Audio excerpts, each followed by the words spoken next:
all my Kenvians, and welcome to episode 105 of Discovering Doctor Who.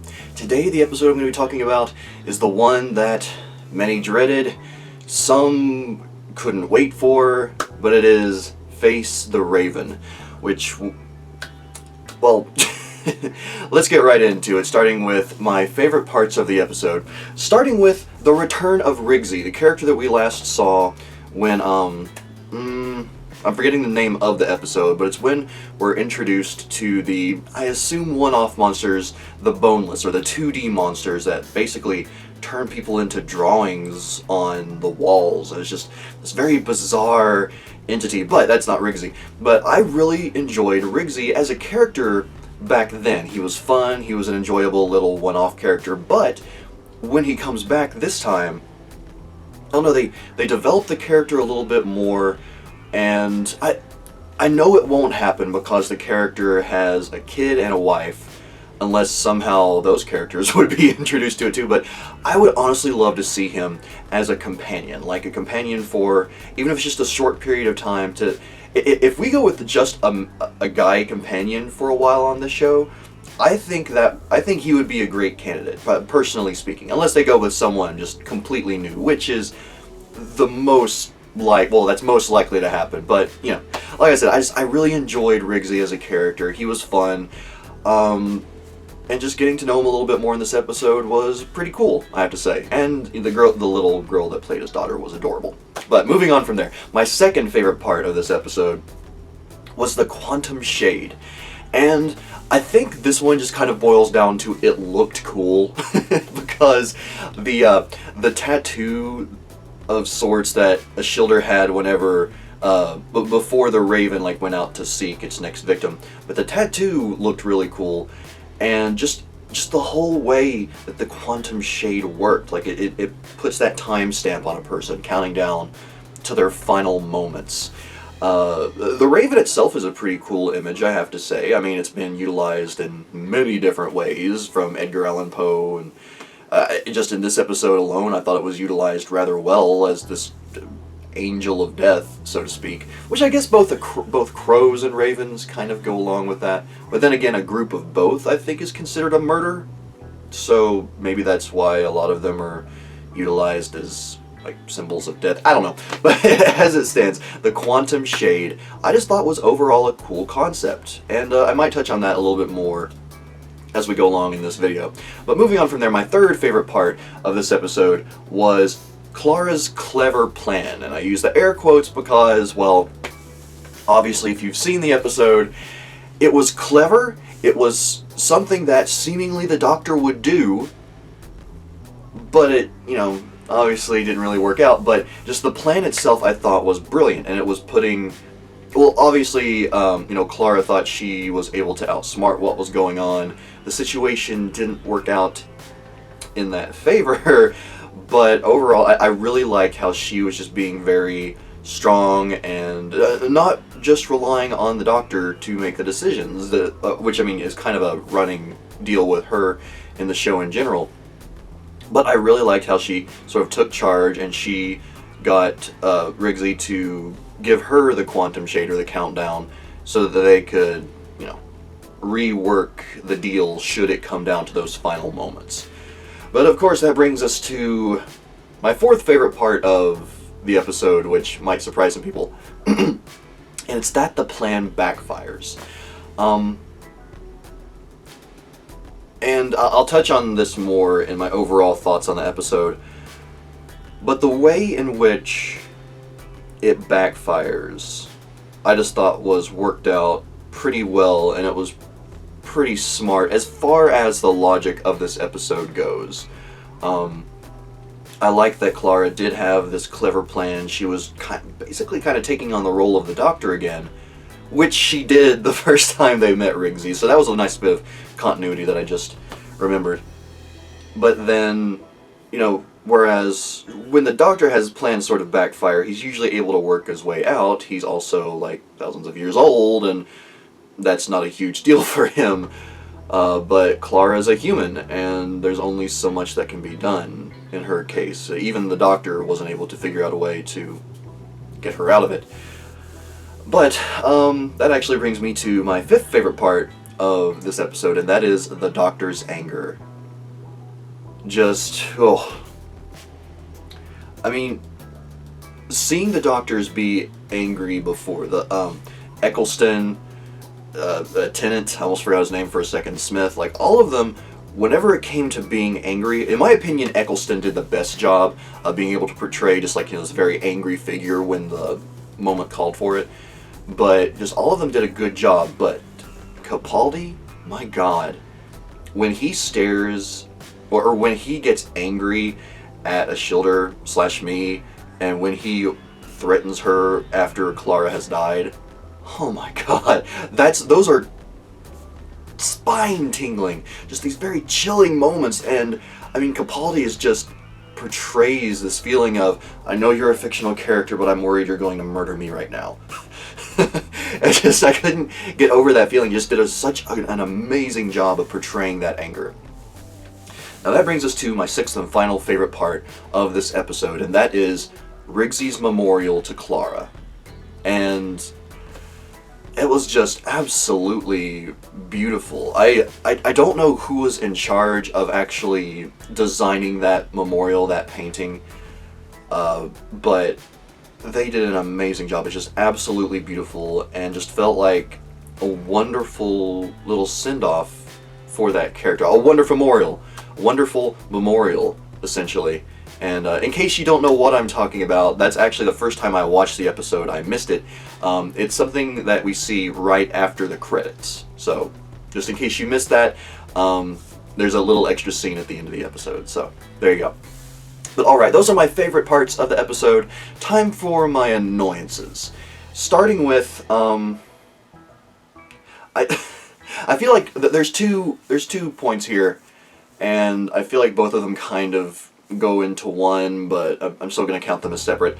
But the first of which is the aliens hiding from the Doctor, or the aliens under Ashildr's care, essentially. Now, when we find out that, at the end of Ashildr's second episode, when she tells the Doctor, that she's going to be watching out for the people that he affects, and things like that, I'm thinking, oh, okay, well, she's going to be keeping an eye on his companions, people that have come close to him, people that have been deeply affected by, being around him.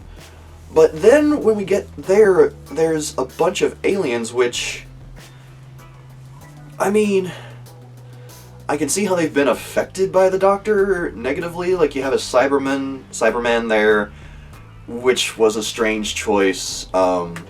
One of the Ood, which was also a strange choice because at the end of Tennant's era, there was basically, like, him and the Ood, the Doctor and the Ood were good friends, essentially. They sang his death song. And, yeah, I don't know, just all the aliens that were collected there, as far as I can tell, they didn't really need protection from the Doctor, at least individually. Maybe if they were rogues and they were trying to escape from their own people, maybe that kind of makes sense. But again, I thought Ashildr's whole point was that she was protecting people affected by the Doctor. I don't know, but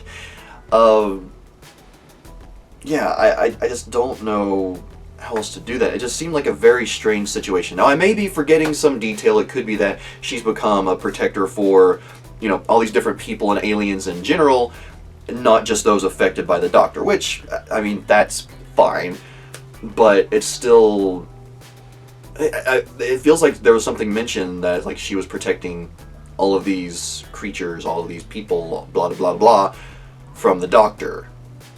So I don't know. But, okay, that aside, my second annoyance with this episode was Ashildr's plan. It just doesn't make any sense, honestly.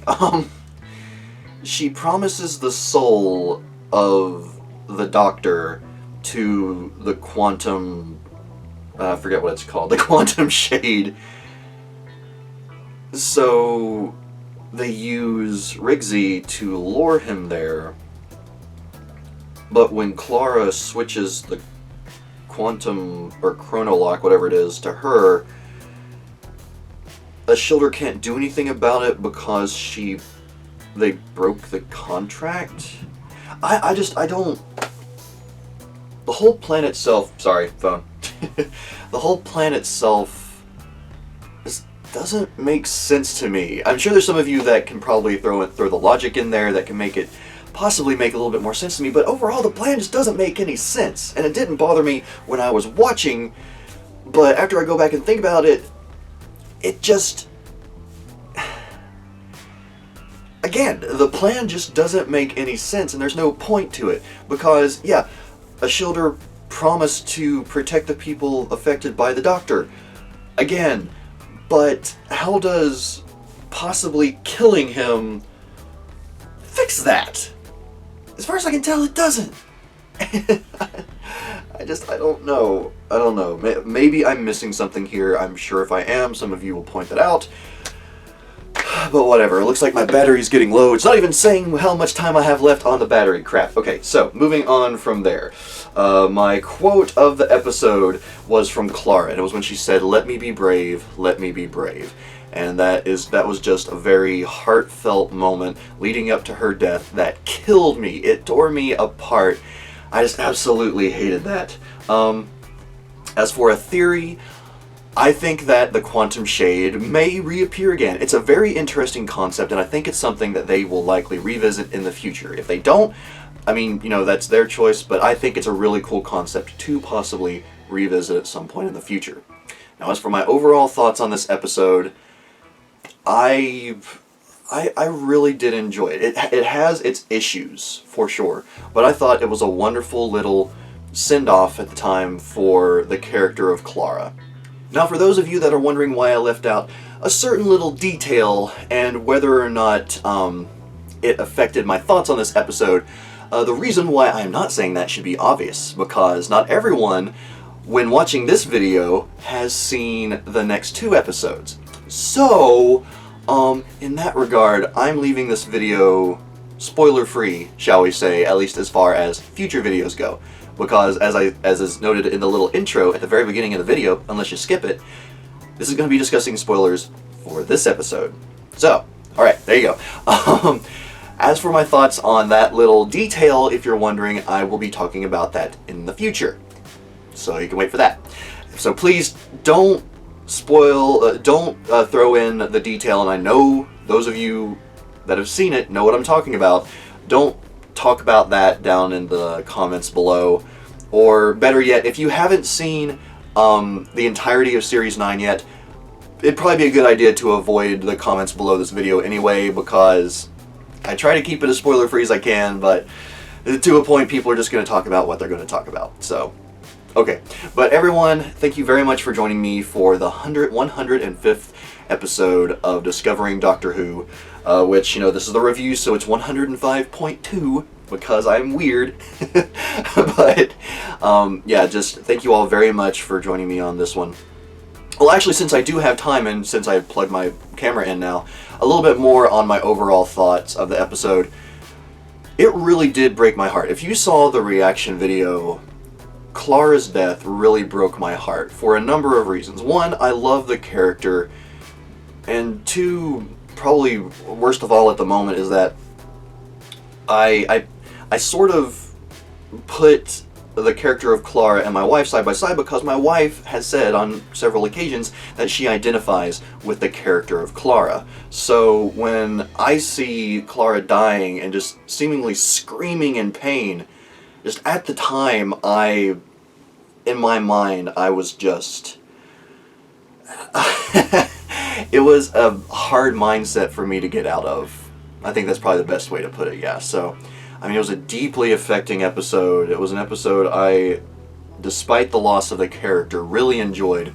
I thought both Capaldi and Jenna Coleman, did wonderful jobs in their acting. I'm sure there are other negatives that people could point out, and I'm sure they will in the comments down below. But yeah, just overall, I thought it was a good episode.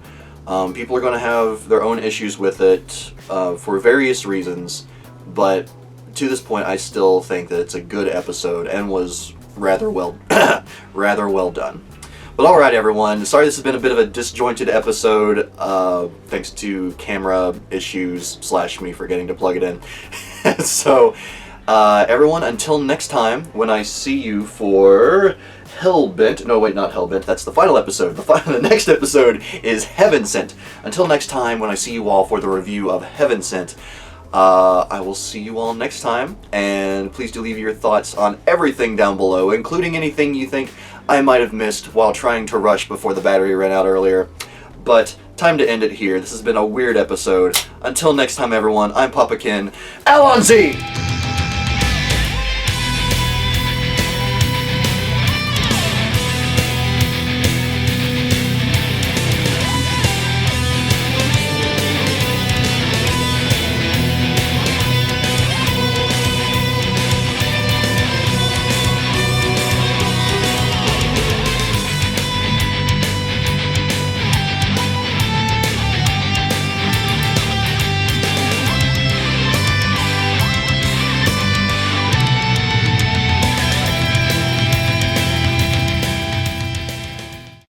Yes, super professional to have the battery on the camera run out when I'm filming a video. Yes, that's awesome!